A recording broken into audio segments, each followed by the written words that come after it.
Hi friends, welcome back to your channel Class Like. இது cooperative exam preparation video. So இன்னைக்கு previous year ஓட credit and banking question paper தான் பார்க்க போறோம்.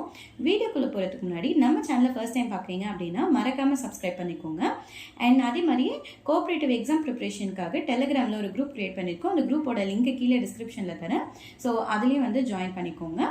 இது டே 19 cooperative credit and banking part 1 question number 1 to 10. Okay, so question number 1. The first Cooperative Society Act was enacted in India in dash ruling period in the year of 1904. அதாவது இந்தியாவில் dash அவர்களின் ஆட்சி காலத்தில் 1904ஆம் ஆண்டு முதல் கூட்டுறவு சட்டம் இயற்றப்பட்டது அப்படின்னு கேட்டிருக்காங்க. ஸோ யாரோட பீரியட்ல அப்படின்னு பார்த்தீங்கன்னா லார்ட் கர்சன் பீரியட்ல. இதே கொஸ்டின் எப்படி கேட்பாங்கன்னா when was the first cooperative society act enacted அப்படின்னு கேட்பாங்க. ஸோ எப்போனா 1904. ஸோ இல்லைனா on which year Lord Curzon enacted the first cooperative society act அப்படின்னு கேட்பாங்க. இல்லைனா in 1904 Lord Curzon came with which act அப்படின்னு சொல்லி கேட்பாங்க. ஸோ இதில் நம்மளுக்கு தெரிய வேண்டிய விஷயம் என்னன்னா ஃபர்ஸ்ட் கோஆப்ரேட்டிவ் ஆக்ட் எந்த பீரியட்லனா லார்ட் கர்சன் பீரியட்ல எந்த இயர்ல அப்படின்னு பார்த்தீங்கன்னா 1904ல். ஸோ இந்த மூணு விஷயமும் ரொம்ப கீவேர்ட்ஸ். இந்த மூணுத்துல எதை வேணா மிஸ் பண்ணிட்டு உங்களுக்கு ஒரு கொஸ்டினை கேட்பாங்க. ஓகேவா, fine. Next question number 2. In dash year, the second Cooperative Society Act was enacted due to rectify the defects in the first Cooperative Society Act 1904. So, இதில் வந்து எப்போ, அதாவது 1904ஆம் ஆண்டில் இயற்றப்பட்ட சட்டத்தில் உள்ள குறைபாடுகளை நீக்குவதற்காக டேஷ் ஆண்டு இரண்டாவது கூட்டுறவு சட்டம் இயற்றப்பட்டது அப்படின்னு சொல்லி கேட்குறாங்க. ஸோ இதில் நம்மளோட கீ பாயிண்ட்ஸ் என்னென்ன அப்படின்னு பார்த்தீங்கன்னா ஃபர்ஸ்ட் கோஆப்ரேட்டிவ் சொசைட்டி ஆக்ட் எந்த year, second cooperative society act எந்த இயரு அப்படின்றது தான். ஸோ இதில் கேட்டிருக்கிறது என்னன்னா எந்த வருஷம் செகண்ட் கோஆப்ரேட்டிவ் சொசைட்டி ஆக்ட் வந்து கொண்டு வந்தாங்க. ஏன்னா ஃபர்ஸ்ட் கோஆப்ரேட்டிவ் சொசைட்டி ஆக்டில் இருக்கிற குறை நிறைகளெல்லாம் நிவர்த்தி பண்ணி செகண்ட் கோஆப்ரேட்டிவ் சொசைட்டி ஆக்ட் எந்த வருஷம் கொண்டு வந்தாங்க அப்படின்னு கேட்டிருக்காங்க. எந்த வருஷம் பார்த்தீங்கன்னா 1912ல். ஓகேவா, fine. Next question number 3. As per Mankoo-Chelmsford reforms 1919, the power was delegated to dash regulatory of the cooperative societies. அதாவது 1919ஆம் ஆண்டு மண்டேகு கேம்ஸ்ஃபோர்ட் அரசியல் அமைப்பு சீர்திருத்தங்களின் படி டேஷுக்கு கூட்டுறவு துறையில் ஒழுங்குமுறைகள் செயல்படுத்தும் அதிகாரம் அளிக்கப்பட்டது அப்படின்னு கேட்குறாங்க. ஸோ வந்து எந்த கவர்மெண்ட்டுக்கு வந்து நம்மளோட கோஆப்ரேட்டிவ் சொசைட்டிஸ் வந்து ரெகுலேட் பண்ணுறதுக்கான பவர் கொடுத்துருக்காங்க அப்படின்னு சொல்லி கேட்குறாங்க. ஸோ எந்த கவர்மெண்ட்டுக்கு அப்படின்னு பார்த்தீங்கன்னா ஸ்டேட் கவர்மெண்ட்டுக்கு கொடுத்துருப்பாங்க. ஸோ இந்த கொஸ்டின்லேயே வந்து 3 கீ பாயிண்ட்ஸ் இருக்குது. அதாவது என்னென்னு பார்த்தீங்கன்னா எந்த வருஷம் வந்து இந்த பவர் கொடுத்துருப்பாங்கன்னு கேட்பாங்க.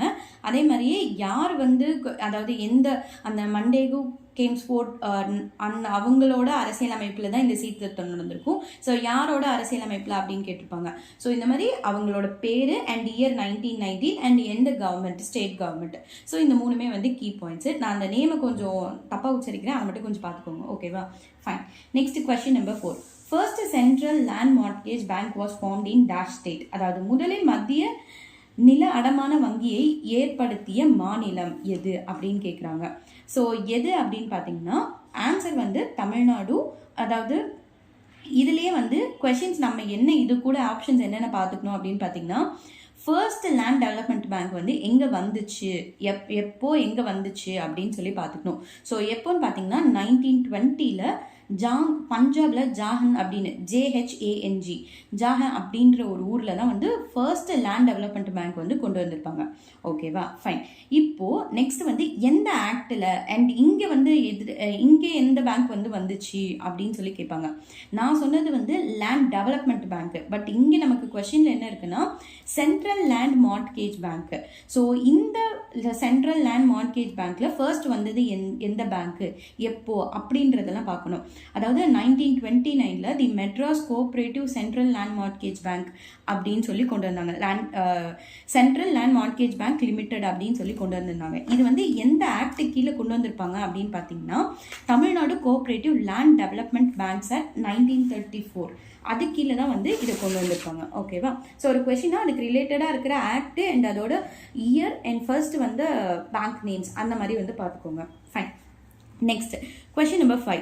Dash was the India's first milk cooperative societies. இந்தியாவில் முதல் பால் கூட்டுறவு சங்கம் எது அப்படின்னு சொல்லி கேட்டிருக்காங்க. ஸோ இதுக்கான கரெக்ட் ஆப்ஷன் என்ன அப்படின்னு பார்த்தீங்கன்னா கத்ரா மில்க் கோஆபரேட்டிவ் சொசைட்டிஸ். அதாவது இந்த கத்ரா மில்க் கோஆபரேட்டிவ் சொசைட்டி தான் ஃபர்ஸ்ட் வந்த பால் கூட்டுறவு சங்கம். ஸோ இது எங்கே இருக்கும், எங்கே வந்திருக்கும் அப்படின்னு பார்த்தீங்கன்னா அலகாபாத்தில். எந்த இயர்லன்னு பார்த்தீங்கன்னா 1907. ஓகேவா? ஸோ அதான் நம்ம ஒன்று பார்க்குறோன்னா அது கூடவே எந்த வருஷம் எந்த இடத்துல அப்படின்றதையும் சேர்த்து பார்த்துக்கோங்க. Fine. Next question number 6. Amul stands for. அமுலோட விரிவாக்கம் என்ன அப்படின்னு கேட்குறாங்க. So Anand Milk Union Limited, அதான் அமுலோட விரிவாக்கம். எந்த வருஷம் அப்படின்றதையும் பார்த்துக்கோங்க, 1946. ஓகேவா? Fine. Next question number 7. which is the first payment banks in India. இந்தியாவில் முதல் தொடக்கப்பட்ட கட்டண வங்கி, அதாவது பேமெண்ட் பேங்க் அப்படின்னு சொல்றது எது அப்படின்னு கேட்டிருக்காங்க. So obviously first payment bank வந்து யாருன்னு பார்த்தீங்கன்னா ஏர்டெல் தான். ஓகேவா? நிறைய ஆன்ஸ்லையும் நம்ம பார்த்துருப்போம் ஃபர்ஸ்ட் ஏர்டெல் பேமெண்ட் பேங்க் அப்படின்னு சொல்லிட்டு. ஸோ ஏர்டெல் தான் ஃபர்ஸ்ட் கொண்டு வந்தாங்க பேமெண்ட் பேங்க்ஸ் அப்படின்றத. அண்ட் எந்த வருஷம் அப்படின்னு பார்த்தீங்கன்னா 2017. ஓகேவா? Fine. Next question number 8. Pandyan Grama bank head office situated at. அதாவது பாண்டியன் கிராம வங்கியின் தலைமையகம் அமைந்துள்ள இடம். ஸோ இதுக்கான கரெக்ட் ஆன்சர் என்ன அப்படின்னு பார்த்தீங்கன்னா விருதுநகர். ஸோ விருதுநகரில் எப்போ அப்படின்னு பார்த்தீங்கன்னா 1977. ஸோ இது வந்து எந்த ஆக்ட் கீழே வரும் அப்படின்னு பார்த்தீங்கன்னா ரீஜனல் ரூரல் பேங்க் ஆக்ட் 1976 கீழே வந்து இது வரும். அண்ட் இது வந்து இதோட இன்னொரு விஷயம் என்னன்னா ஃபர்ஸ்ட் வந்து இது சாத்தூரில் தான் இந்த ஹெட் ஆஃபீஸ் இருந்துச்சு. அதுக்கப்புறம் தான் சாத்தூரில் ஆரம்பிச்சு அது பக்கத்தில் இருக்கிற ஏரியாவுக்கு தான் ஆப்ரேட் ஆகிட்டு இருந்துச்சு.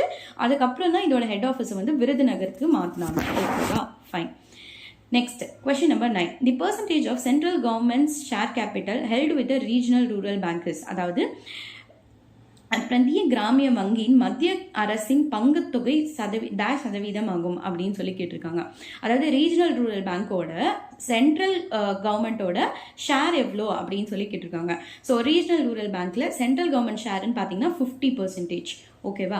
ஸோ நெக்ஸ்ட் நமக்கு என்ன கேட்க ஆப்ஷன் இருக்குன்னா ஸ்டேட் கவர்மெண்ட்டோட ஷேர் எவ்வளோன்னு கேட்பாங்க. ஸ்டேட் கவர்மெண்ட்டோட ஷேர் வந்து 15%.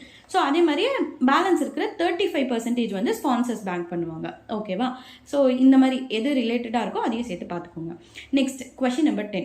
How many public sector banks R operating in India. இந்தியாவில் உள்ள மொத்த பொதுத்துறை வங்கியின் எண்ணிக்கை என்ன அப்படின்னு கேட்டிருக்காங்க. ஆக்சுவலி இது வந்து ப்ரீவியஸ் இயர் கொஸ்டின் பேப்பர் அப்படின்றதுனால உங்களுக்கு வந்து ஆப்ஷன்ஸ் என்ன கொடுத்துருக்காங்கன்னா option A 19, option B 20, option C 21, option D 22. அப்போ வந்து நம்ம கிட்ட 21 வந்து பப்ளிக் செக்டார் பேங்க்ஸ் இருந்துச்சு. ஸோ அதனால அப்போ வந்து கரெக்ட் ஆன்சர் வந்து ஆப்ஷன் சி 21. பட் இப்போ வந்து நமக்கு பப்ளிக் செக்டார் பேங்க்ஸ் வந்து 12 பப்ளிக் செக்டார் பேங்க்ஸ் தான் இருக்கு. ஓகேவா? ஸோ இப்போ கேட்டாங்கன்னா நீங்க ஆப்ஷன் 12 எதுல இருக்கோ அதை தான் வந்து டிக் பண்ணணும். ஓகேவா? அண்ட் இப்போ எத்தனை பிரைவேட் செக்டார்ஸ் பேங்க் இருக்குன்னு பார்த்தீங்கன்னா 21 பிரைவேட் செக்டார் பேங்க்ஸ் இருக்கு. ஸோ இந்த கொஸ்டின் எப்படி வேணாலும் கேட்கலாம். ஸோ எத்தனை பப்ளிக் செக்டார்னு கேட்டால் 12, எத்தனை பிரைவேட் செக்டார் பேங்க்ஸ்ன்னு கேட்டால் 21. Okay fine. எத்தனை ஸ்டேட் கோஆபரேட்டிவ் பேங்க்ஸ் இருக்குது அப்படின்னு கேட்டாங்கன்னா 34 ஸ்டேட் கோஆபரேட்டிவ் பேங்க்ஸ். ஓகே, நீங்கள் வந்து எத்தனை டிஸ்ட்ரிக்ட் சென்ட்ரல் கோஆபரேட்டிவ் பேங்க்ஸ் இருக்குன்னு சொல்லிட்டு எனக்கு கீழே கமெண்ட்டில் சொல்லுங்கள். ஓகேவா? அண்ட் அதே மாதிரியே ஷெட்யூல்டு அர்பன் கோஆபரேட்டிவ் பேங்க்ஸ் எத்தனை இருக்குன்னா 49 இருக்கும். நான் ஷெட்யூல்டு கோஆபரேட்டிவ் பேங்க்ஸ் வந்து 1420 இருக்கும். இது எல்லாமே வந்து இப்போ ரீசெண்ட் அப்டேட். ஓகேவா? ஃபைன். நீங்கள் எனக்கு டிஸ்ட்ரிக்ட் சென்ட்ரல் கோஆபரேட்டிவ் பேங்க் வந்து எவ்வளோ இருக்குது அப்படின்னு சொல்லிட்டு கீழே கமெண்ட் செக்ஷனில் சொல்லுங்கள். ஓகே ஃப்ரெண்ட்ஸ், ஸோ இன்னைக்கான 10 கொஸ்டின்ஸ் நம்ம பார்த்துட்டோம். ஹோப் இந்த வீடியோ உங்கள் எல்லாருக்கும் யூஸ்ஃபுல்லாக இருக்கும்னு நினைக்கிறேன். ஸோ மறக்காமல் நம்ம சேனலை சப்ஸ்கிரைப் பண்ணிக்கோங்க. நீ இந்த வீடியோக்கு ஒரு லைக் பண்ணுறீங்க. ஸோ இதில் வேறு ஏதாவது டவுட் இருந்துச்சுன்னா கீழே கமெண்ட் செக்ஷனில் கேளுங்க, இல்லை மெசேஜ் லிஸ்ட்லையும் கேளுங்க, இல்லை டெலிகிராம் குரூப்லேயும் உங்களோட டவுட்ஸை கேட்கலாம். ஸோ தேங்க்யூ ஃபார் வாட்சிங் மை சேனல். பாய்.